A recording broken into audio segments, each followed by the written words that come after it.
ज्ञानोबराय सांगतात साधू स्वतःची स्तुती करून घेत नाही, स्वतःची प्रसिद्धी होऊ नये म्हणून ते वेड्यासारखं राहतात, जगाच्या आड लपतात आणि तुम्ही आशांची पूजा करता जी आपली तर आरती स्वतः काढतात आणि स्वतः शिष्याला वाटतात आणि तुम्ही त्यांची आरती करत बसता. काय म्हणावं देवा तुम्हाला? तुकाराम महाराजांच्या अभंग बघा. नोहे दास करा परिहा झाला शेड अंकुरा, स्तुतीवर्धक संत नाही देवा. वाऱ्या हाती माप चाले सज्जनाचे, कीर्ती मुठी त्यांचे नारायण. अशी वृत्ती ज्यांची आहे ना, अशा संतांकडे पहा, ते संत अनुभवाने युक्त आहे. माझा पहा अनुभव केला देवा पुन्हा. जगद्गुरु तुकाराम महाराज अशा संतांच्या शोधामध्ये होते देवा, आणि त्यांना खरे संत मिळाले. त्यांचं नाव संत सम्राट श्री ज्ञानेश्वर महाराज. जगद्गुरु तुकाराम महाराजांचे जे संतपर अभंग आहेत ना, त्यांच्या पुढे जगामध्ये एकच मोठा संत, ते म्हणजे फक्त संत सम्राट ज्ञानेश्वर महाराज. ज्ञानदेव वैष्णव मोठा, विठ्ठल नामे मुक्त पेठा, ज्ञानदान गडे श्रेष्ठा, वैकुंठ वाटा संत गेले. आणि त्या संतांचं दर्शन व्हायचं असेल तर एकच उपाय आहे. कोणता? पुण्य फळले बहुतार,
आणि पुण्यशक्ती ज्या दिवशी एकरूप होते त्या दिवशी संत दर्शन होत आहे. जगद्गुरु तुकोबराय संत सम्राट श्री ज्ञानेश्वर महाराजांच्या संजीवन समाधीच्या पुढे उभे. त्यांना माहितीये ज्ञानेश्वर महाराज भगवान पांडुरंगाचं आपल्याला दर्शन करून देतील, पण त्यांनी दर्शन करून द्यावं याच्याकरता ती प्रार्थना करण्याकरता आले. पण नियम असा आहे, ज्याच्याकडे मागायचं त्याच्याकडे लगेच मागता येत नाही. राऊत बाबाच्या भाषेत अगोदर वातावरण तयार करावं लागतं. गेला तर मला अमुक पाहिजे तो म्हणून हे घरी असं लगेच जाऊन दसमुसळ्यासारखं मागता येत नाही. ज्याच्याकडे मागायचंय ना त्याची स्तुती करावी लागते देवा. तुकाराम महाराजांनी ज्या ज्या वेळेला देवाकडे मागितलं त्या त्या वेळेला देवाच्या अगोदर स्तुती केली. तुम्ही विश्वनाथ आणि मग मी रंक, तू अनाथ. आम्ही अनाथ आणि रंक आहे, तुम्ही विश्वनाथ आहे. म्हणून ज्ञानोबरांच्या पुढे आता मागायचंय. मग ज्ञानोबरांची स्तुती केली पाहिजे, आणि ती वास्तव स्तुती देवा. आपणही करतो स्तुती, पण अनावास्तव असते, ती खरी नसते. पण संत ज्या वेळेला बोलतात ना त्यावेळेला यथार्थ आणि ती वास्तव स्तुती आहे. ज्ञानोबरांच्या संजीवन समाधी पुढे उभे जगद्गुरु तुकोबराय. ज्ञानोबरांना मागायचंय, पण मागण्याच्या अगोदर ज्ञानोबराय कसे आहेत हे तुकोबराय अभंगाच्या पहिल्या चरणात. कृपाळू सज्जन तुम्ही कृपाळू सज्जन कृपाळू सज्जन कृपाळू सज्जन तुम्ही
पांडुरंगा कृपाळू सज्जन तुम्ही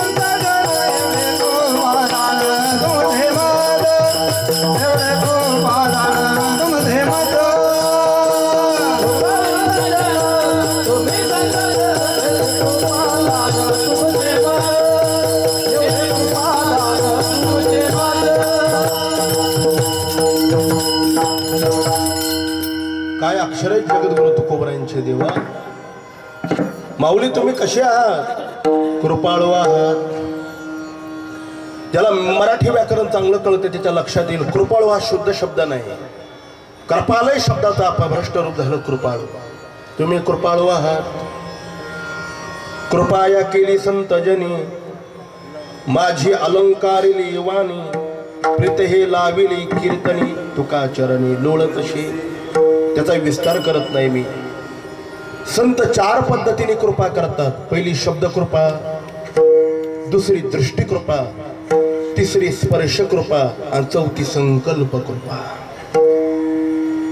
पहिली शब्द कृपा करतात देवा. वैकुंठवासी परमपूज्य गुरुवर्य श्री विठ्ठलभाऊ गुन्हे सांगायचे, गाईचं शेण जमिनीवर पडल्याबरोबर जसं फुपाटा घेऊनच वर येत आहे ना, तसं प्रसन्न अंतःकरणाने जर संतांनी शब्द फेक केली तर माणसाच्या जीवनाचं परिवर्तन होतं देवा. अंगुलीमाल राक्षसाचा जर अंगुलीमाल साधू होऊ शकतो, वाल्ह्याचा जर वाल्मिकी होऊ शकतो, हे संतांच्या शब्दातलं सामर्थ्य आहे. अनेक प्रसंग सांगेल, वेळ खूप जाईल. वारकरी संप्रदायाच्या परंपरेमध्ये श्री संत भगवान बाबा नावाचे फार मोठे महापुरुष होऊन गेले. नाशिक जिल्ह्यात निफाड तालुक्यात चापडगाव, सोनखेडा अशी गावं जवळ जवळ आहेत. तिथं महासाकांत पाटील नावाचे फार मोठे वंजारी समाजाचे श्रीमंत व्यक्ती.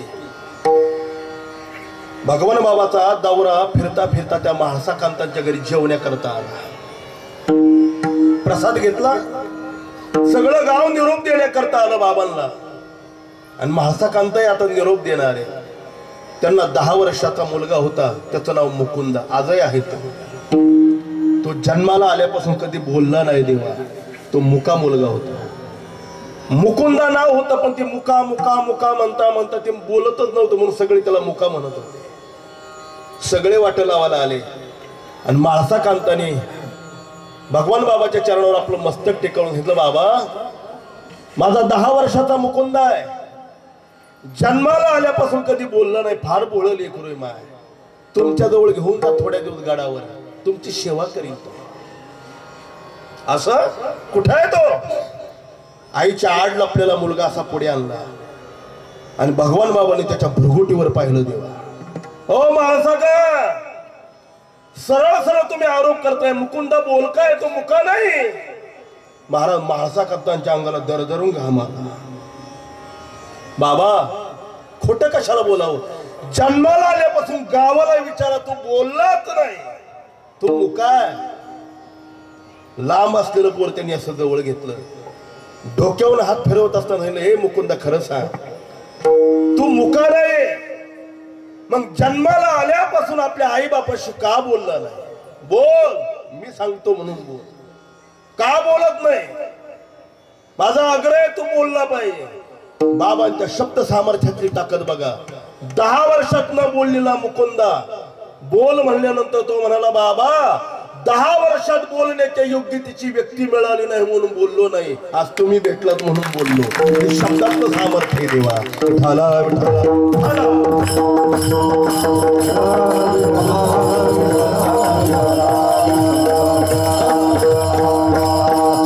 आले मुखावाटे अमृत वचने उत्तीर्णता येणो हे जन्म. प्रसंग खूप आहे, सांगेल ते वेळ जाईल. ज्यांचा 727वा संजीवन समाधी सोहळा झाला त्यांचं चरित्र बघा. पैठणला शुद्धीपत्र आणण्याकरता गेलेल्या संत सम्राट ज्ञानेश्वर महाराजांनी पखालीच्या रेड्याला वेद म्हणा म्हटल्याबरोबर रेड्याने वेद बोलावे. अंगी ऐसे बोलो रेडा बोले, अंगी ऐसे बोलो रेडा बोले, अंगी ऐसे बोलो रेडा बोले,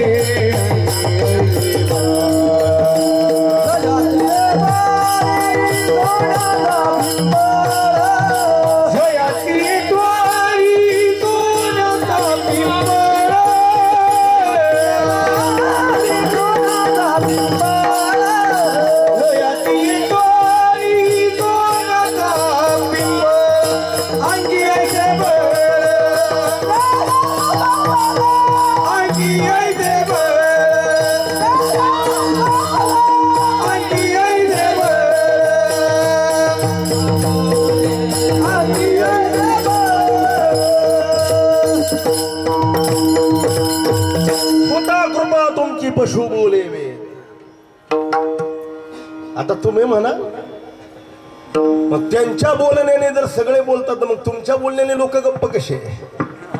तुमच्या वाणीचा का परिणाम होत नाही? याचं उत्तर गुरुवर डॉक्टर महाराजांनी खूप सुंदर दिले. आता माझा अधिकार नाही. ते म्हणायचे क्षेत्राजवळ उभे राहण्याची ज्याची लायकी नाही त्याचं जर कीर्तनकार 2-2 तास वर्णन करू लागले तर ती वाणी कशी काम करेल देवा? निर्दोष वाणी लागते. वाणीला 6 दोष ज्ञानोबा राय सांगतात. कोणती 6? आठोबे गोविंदान, आशा शंका प्रतारण, संन्यासिल्या अवगुण जया वाचा. वाणीमध्ये सामर्थ्य येण्याकरता वाणी निर्दोष लागते. म्हणून तर ज्ञानोबा राय सांगतात कल्पची कल्प माझ्या वाणीने कधी असत्य स्पर्श केला नाही. माझी वाणी पतिव्रता आहे. जशी जी स्त्री पतिव्रता आहे, आपला पती समोर असताना पुढे देव जरी आला तरी ते आपल्या पतीला देव मानते ना. ही जशी पतिव्रता आहे तशी वाणी पतिव्रता लागते. देव आणि संत सोडून ज्याच्या वाणीने आतापर्यंत जगातल्या कोणत्याच विषयाचं वर्णन केलेलं नाही अशाच वाणीमध्ये सामर्थ्य येतं देवा. जसं बँकेतला चेक कोणालाही लिहिता येईल पण वटवण्याकरता जसा अधिकार लागतो ना तसं वाणीत ताकद लागते देवा. विठाला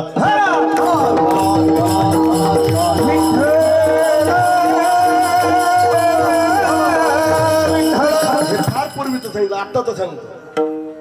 गुरुनाम गुरु व्यंकट स्वामी महाराजांचं गाव निनगुर आहे. मांजर सोम्यापासून 11 किलोमीटरवर आहे.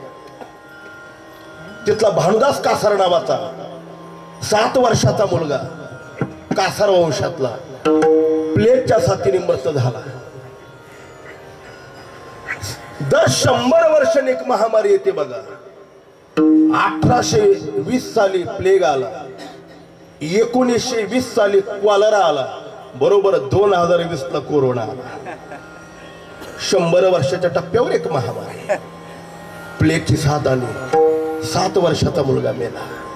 खड्डा खाणून तयार झालेला होता देव. पण ती आई अशी भाविक होती. तिने सांगितलं जोपर्यंत स्वामी महाराज येणार नाहीत ना तोपर्यंत माझं बाळ पुरवू नका. मालकाला सांगितलं. स्वामी महाराज सकाळच्या काल्याच्या कीर्तनाला गेले होते. बोलवून आणलं. ते मेलेल्या मुलाकडे पाहिलं. स्वामी महाराजांनी त्याच्या बापाला सांगितलं बघता काय स्नान घाला की. त्या मेलेल्या मुलाला स्नान घातलं, आपल्या मांडीवर घेतलं आणि तोंडावरून हात फिरवत असताना फक्त एकच वाक्य व्यंकट स्वामी महाराजांच्या मुखातून गेला, हो काय झोपलोय, उठ. झोपेतून मनुष्य जसा जागा व्हावा ना तसे मेलेले भानुदास पुन्हा जिवंत झाले. 2 मुलांनी 1 मुलगी. 111 वर्षाचं वय देवा. कोणाला पाहायचं असेल तर त्या महापुरुषाचा आजही तुम्हाला निनगुरला स्वामी महाराजांच्या मठात दर्शन होईल. मेले माणूस जिथं उठून गेले. वाणीचं सामर्थ्य शब्द कृपा. दुसरी स्पर्श कृपा. ज्ञानोबा सांगतात माता हात ठेवेला नो थापटेला जायचा. प्रसंग सांगत नाही. जगद्गुरु श्री तुकोबरांनी निळोबरांच्या मस्तकावर हात ठेवल्याबरोबर निळोबरांच्या मुखातले शब्द आहेत. हात ठेवेला मस्तकी प्रसाद देऊनी केले सखी. तिसरी दृष्टी कृपा आहे. कृपा कटाक्ष न्याहाळिले आपुल्या पदे बैसविले. बाप रखुमा देवी वर विठ्ठले भक्तादी दिले वरदान. गाथामूर्ती गुरुवरी पांडुरंग महाराजांच्या मुखातलं तो दृष्टांत आहे का कोणता? गावोबाचा नाथ महाराजांचा. ते फार सुंदर सांगतात. आणि शेवटचं संकल्प कृपा आली मुखा. तुका म्हणे आले समर्थाचे मन तरी होय राणा रंग त्याचा किंवा आंधळ्या पांगळ्याचा.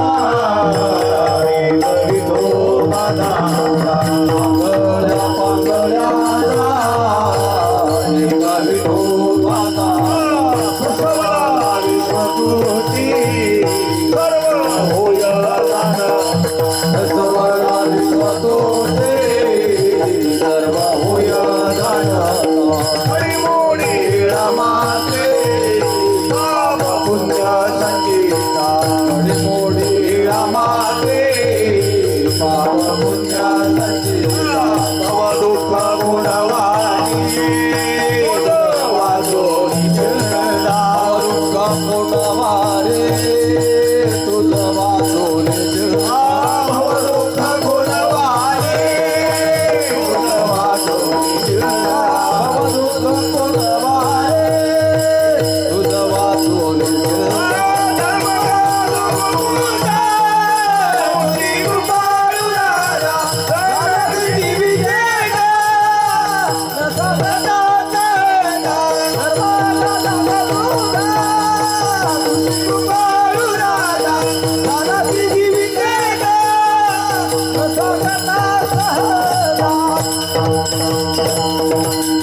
प्रसवला विश्व तोची, याला संकल्प कृपा म्हणतात. ज्ञानोबराय आणि हैबत बाबांचा मोठा प्रसंग आहे, पण आता वेळ झालेला आहे. तुकोबराय सांगतात अशी कृपाळू तुम्ही आहात, कृपाळू. दुसरा सज्जना, सत्नाम परमात्मा, परमात्म्याशी एकरूप झालेले आपण आहात, सज्जन आहात. कृपाळू सज्जन तुम्ही, संत जन तुम्ही. अनेक वचने घेतलं तर अनेक संत होतील, पण आदरार्थी घ्यायचं म्हणजे फक्त ज्ञानोबरायला हे पद लागतं, तुम्ही संत जन. माझं एकच काम आहे, काय? हेची कृपा दान तुमचे मन, मला हेच पाहिजे. जसं लहान मुलाला जगातली कोणतीच गोष्ट आवडत नाही, त्याला फक्त आपली आई आवडते. आता 18 वर्षानंतर बायको आवडते तो भाग वेगळा, तो आपला विचार नाही. पण जोपर्यंत तो लहान आहे ना, पहिली या बाळदशे, त्याला स्वर्गाचं राज्य जरी दिलं तरी त्याला नकोय, त्याला फक्त आपली आई पाहिजे. देवा आईशिवाय त्याला दुसरं काही नको ना. तसं तुकाराम महाराज म्हणतात मला हेच पाहिजे. चकार लावलाय. राऊत बाबाचं वाक्य सांगू, चकार फार मोकार आहे, तो इतराला बेकार करतो. मला हेच पाहिजे, दुसरं काही नको. परमार्थामध्ये 3 गोष्टी लागतात. पहिला विधी लागतो, दुसरा विश्वास लागतो, आणि तिसरा आग्रह लागतो. हे तुम्ही मार्गशीर्ष महिन्यात ते गुरुवार धरताना काही उपयोगाचे नाही ते, कारण ते शास्त्रामध्ये त्याचं वर्णनच नाही. आता फुकट रिकामचा टाइमपास आहे तुमचा. बरं आहे, दगडापेक्षा उमीट मोजे काहीच करत नाही ना, तुम्ही गुरुवार तरी करता. पण नियम असा आहे, तस्मात शास्त्रम प्रमाणंते. जे शास्त्रामध्ये आहे ना ते जर आपण केलं तर त्याचं फल मिळतं. जसं गायत्री मंत्र आहे, शास्त्राने सांगितलंही खरा, पण त्याला विश्वामित्राने आणि ब्रह्मदेवाने दिलेला शाप. अनुराधा पौडवांनी कॅसेट मध्ये गायलेला मंत्र तुम्ही आयुष्यभर जरी ऐकला तर रिकामा तुमचा वेळ फुकट जाईल देवा, पण पदरात पुण्य मिळू शकत नाही. का? तो शापित आहे, त्याला शाप मोचन करावं लागेल, सिद्ध करावं लागेल, तरच त्या मंत्राचं फळ मिळेल. ना तर वेळ फुकट जाईल पण पदरात फळ पडणार नाही. विठाला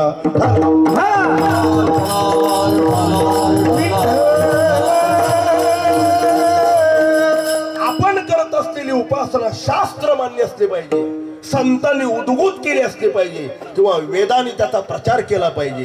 म्हणून तो देखावा हा वेद, त्याला विधी पाहिजे, दुसरा विश्वास पाहिजे. देवा संतांची ए पायी हा माझा विश्वास, संतांचे पायी हा माझा विश्वास, संतांचे पायी हा माझा विश्वास,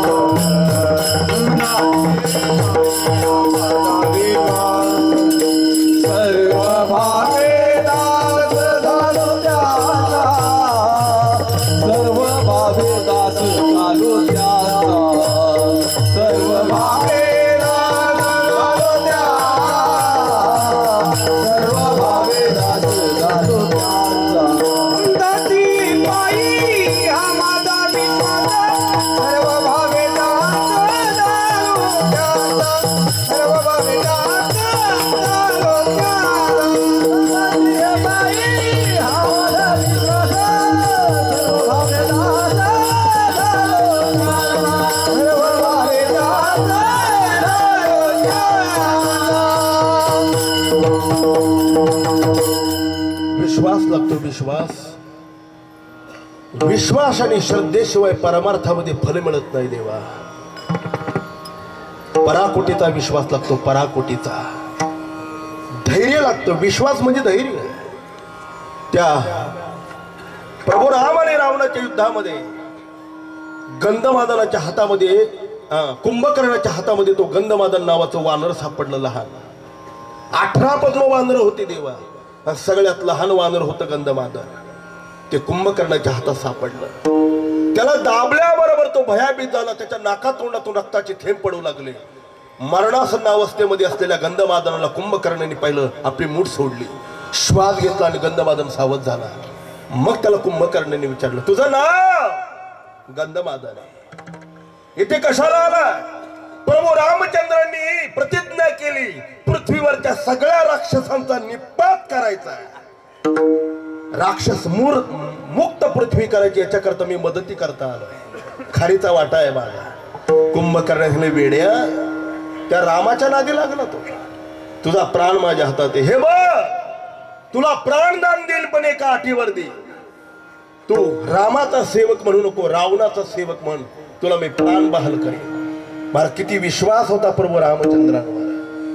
तळ हातात मरण होतं आपलं कुंभकर्णाच्या, तरी त्या गंधमाताने सांगितलं, हे कुंभकर्णा, अरे रावणाचा म्हणून जगण्यापेक्षा श्रीरामाचा म्हणून मरण्यात आनंद आहे, पण मी बदलणार आहे.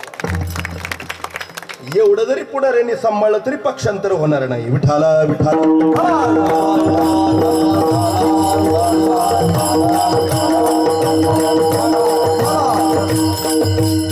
कुठल्याही क्षेत्रामध्ये निष्ठा लागते देवा, निष्ठा, विश्वास लागतो. आणि श्रद्धावान लभते ज्ञानम, श्रद्धा लागते. तुकाराम महाराज आपली निष्ठा सांगतात, हेच द्या, मला दुसरं नको. आग्रह आहे. तुकोबरांनी एकाच अभंगात तिघांचा आग्रह सांगितलाय. घातले लोळणी गा पुंडलिका वाळवंटी, पुंडलिकाचा आग्रह. बैसोनी खोळी शिव करा हे गरबी आंधळा, शुकाचार्यांचा आग्रह. आणि एक उपमन्यू बाळ 10 कोटी, उपमन्यूचा आग्रह. छोटासा प्रसंग सांगतो, पुढे चालतो. स्वामी विवेकानंदांचे सद्गुरू रामकृष्ण परमहंस कलकत्त्याला काली मातेच्या मंदिरामध्ये आईसाहेबांची उपासना करत होते. खूप काळ सेवा केली, आयुष्य सरत होत आलं त्यांचं, पण अजून काली मातेने दर्शन दिलेलं नव्हतं. एके दिवशी लहान मुलासारखे हट्टाला पेटले रामकृष्ण परमहंस. सकाळच्या वेळेला पहाटे पहाटे मंदिरामध्ये कोणी नाही असं पाहिलं, कमरेला तलवार घेऊन गेले, काली मातेच्या पुढे उभे राहिले. आई साहेब, माझं आयुष्य सरत होत आलंय, आतापर्यंत मी तुमची उपासना केली, हे बघा, आज जर या रामकृष्णाला जर तुम्ही दर्शन दिलं नाही ना, तर हा रामकृष्ण स्वतःच्या हाताने या तलवारीने त्याचं मुंडकं उडवून तुमच्या चरणावर समर्पण करीन. तलवार उपसून आपल्या गळ्याला लावल्याबरोबर दगडातून काली माता प्रसन्न झाली. देवा, याचा आग्रह आहे. तुम्ही नका करू, पुढच्या वर्षी तर सप्ताह करायचा नाही तर माझ्यावर येईल सगळे, असं काय करायचं नाही. चला.